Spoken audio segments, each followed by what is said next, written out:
This concert coming up on Sunday is a little different, isn't it? It's going to be virtual. How does that affect everything?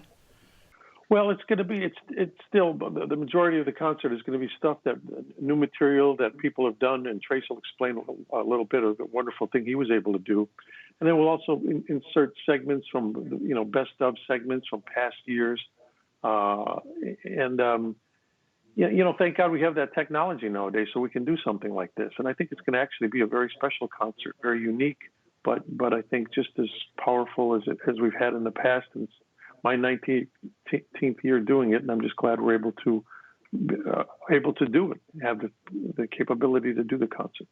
Trace? Yeah, it was very different, of course. I flew to D.C. a couple of weeks ago and stood on top of a building with the Capitol Dome in the background and did my performances.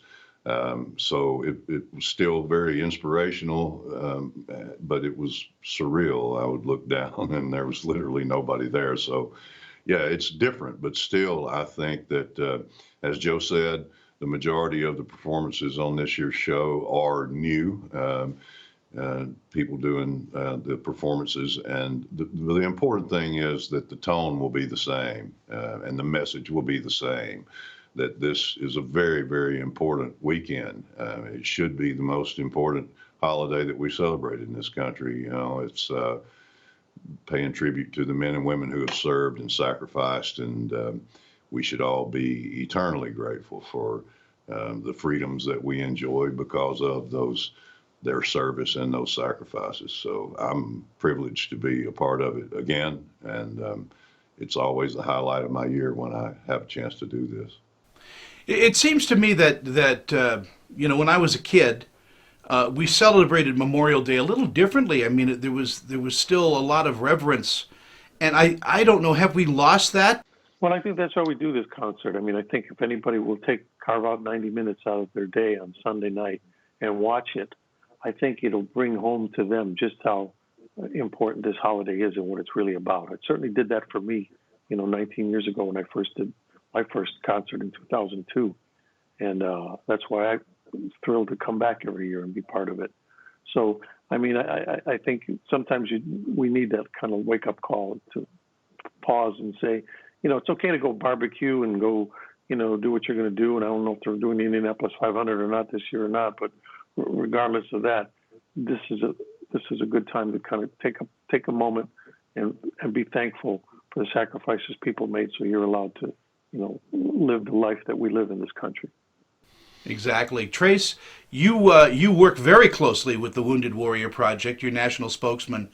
What can we do to help you out in that function? Well, I agree with what you said earlier. Unfortunately, I think over the years we have become, as a society, a little more apathetic. And but there are people out there like Joe Montegna and Gary Sinise who are still fighting the good fight and trying to remind people, how important this weekend, this day is, Memorial Day. And, the way we can help, the way you can help is just to get involved somehow. If that's just, a contribution to your favorite veterans organization, it's as simple as that. But mostly, though, reflection and reverence, and just to take a moment to memorialize these men and women who have sacrificed. It's as simple as that, and people need to be reminded of it, and I'm proud to be a part of a program that does exactly that.